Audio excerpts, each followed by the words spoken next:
জুলাই গণ অভ্যুত্থানের দ্বিতীয় বার্ষিকী উপলক্ষে বাংলাদেশ জামাত ইসলামীর মাসব্যাপী কর্মসূচি। কপি দেওয়া হবে, আমাদের কাছে কপি আছে। আপনারা এর আগে শুনেছেন যে 11 দলও কর্মসূচি দিয়েছে। জামাত 11 দলের অন্যতম শরীক হওয়ার কারণে আমরা 11 দলের সব কর্মসূচিও সফলতার সাথে বাস্তবায়ন করব এবং ইনশাআল্লাহ অংশগ্রহণ করব। আজকে 30শে জুন আমরা এই আলোচনা সভা এবং সংবাদ সম্মেলনে কর্মসূচি ঘোষণা এবং জুলাই অভ্যুত্থানের দ্বিতীয় বার্ষিকীর উদ্বোধনের আমরা ঘোষণা করলাম। আগামী 2 তারিখ থেকে 9ই জুলাই রাজধানী ঢাকায় জুলাই শহীদ, আহত ও পঙ্গু পরিবারের সঙ্গে মত বিনিময়, জুলাই স্মৃতি বিজড়িত স্থানগুলোতে স্মৃতিচারণ, আলোচনা, দোয়া, এগুলো এক সপ্তাহ ধরে চলবে 2 তারিখ থেকে 9 তারিখ। নেক্সট 16ই জুলাই, জুলাই আন্দোলনের এই সময় আন্দোলন উত্তাল রূপ ধারণ করেছিল। জুলাই শহীদ দিবস হিসেবে আমরা এই দিবসকে নাম দিয়েছি এবং এই দিবস উপলক্ষে ঢাকা মহানগরী উত্তরে এবং দক্ষিণে পৃথকভাবে আলোচনা সভা হবে এবং সারা বাংলাদেশে সকল জেলায় সকল মহানগরীতে এই 16ই জুলাই আলোচনা সভা, দোয়া এবং শহীদদের কবর জিয়ারত আমরা এই দিন করব। 18 থেকে 31শে জুলাই এটা সারা দেশে, আমরা 2 থেকে 9 করেছি রাজধানীতে। 18 থেকে 31শে জুলাই সারা দেশে জুলাই শহীদ, আহত ও পঙ্গু পরিবারের সঙ্গে মত বিনিময়, জুলাই স্মৃতি বিজড়িত স্থানগুলোতে স্মৃতিচারণ, আলোচনা, দোয়া, কবর জিয়ারত, এটা সারা বাংলাদেশে হবে। অর্থাৎ 2 থেকে 9 হচ্ছে ঢাকায় এই স্মৃতিচারণ, আর 18 থেকে 31 হবে সারা বাংলাদেশে। 1 আগস্ট জামাত ইসলামের দলীয় প্রোগ্রাম, এটা সারা দেশে এই জুলাই আগস্ট অভ্যুত্থানের 1 আগস্ট আমাদের অনেক স্মৃতি বিজড়িত। এই 1 তারিখেই জামাত ইসলামী শিবিরকে নিষিদ্ধ ঘোষণা করেছিল ফ্যাসিবাদী সরকার। আল্লাহ তাআলা আমাদের সেই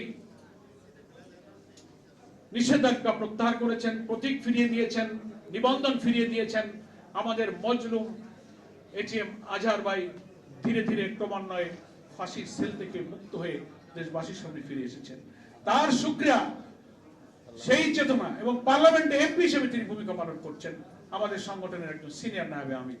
সেই দিনকে স্মরণে রাখার জন্য 1 আগস্ট ফ্যাসিবাদের বিরুদ্ধে আমাদের এই ঐতিহাসিক বিজয়কে স্মরণ করে সকল মহানগরী, জেলা, উপজেলায় ব্যাপক ভিত্তিক গণমিছিল ইনশাআল্লাহ অনুষ্ঠিত হবে। আগস্টের 2 থেকে 4 তারিখ শ্রমিক সংগঠন যে আছে তারা তাদের নিজস্ব দিনক্ষণ ঠিক করে 4-5 দিনে তারা কর্মসূচি পালন করবে। 5 আগস্ট ঐতিহাসিক জুলাই গণ অভ্যুত্থান দিবস, এই উপলক্ষে 11 দল রাজধানী সহ সারা দেশে মহানগরী, জেলা, উপজেলার সমাবেশ এবং মিছিল করবে। সেই কর্মসূচির প্রতি জামাত ইসলামী সমর্থন থাকবে, অংশগ্রহণ থাকবে। এরপরে আমরা মহিলা বিভাগের উদ্যোগে বিভিন্ন রকম কর্মসূচি গ্রহণ করছি। আমাদের মহিলারা সেই কর্মসূচি পৃথকভাবে তারা মিডিয়াকে জানাবে এবং আলাদাভাবে পালন হবে। ছাত্ররাও পৃথক কর্মসূচি অলরেডি তারা ঘোষণা করেছে, সেই কর্মসূচিও সারা দেশব্যাপী পালিত হবে।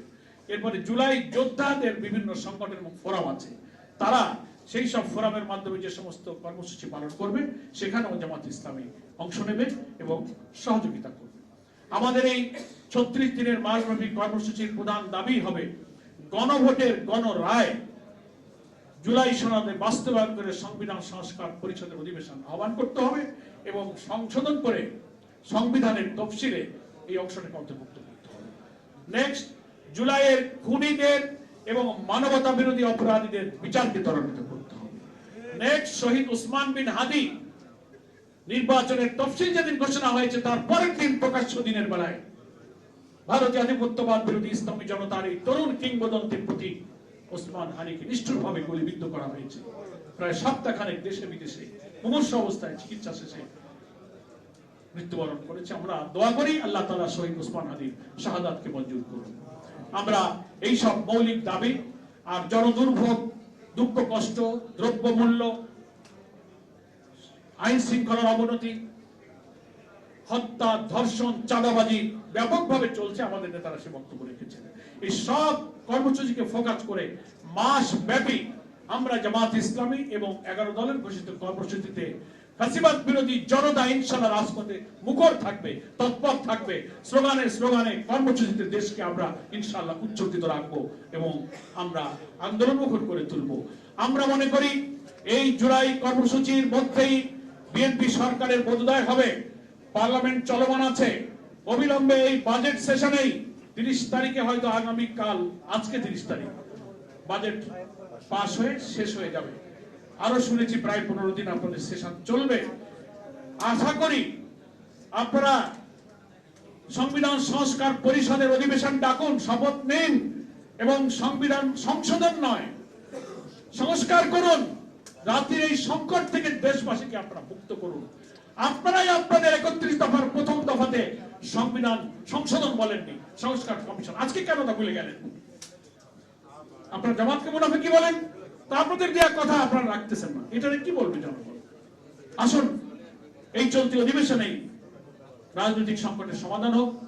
গতকালকেও পার্লামেন্টে আমাদের বিরোধী দলীয় নেতা জামাত ইসলামের আমির ঐতিহাসিক বক্তব্যে তিনি এই কথাটা বলেছেন, আমরা চাই জাতির সমস্ত সংকট পার্লামেন্টে নিষ্পত্তি হোক।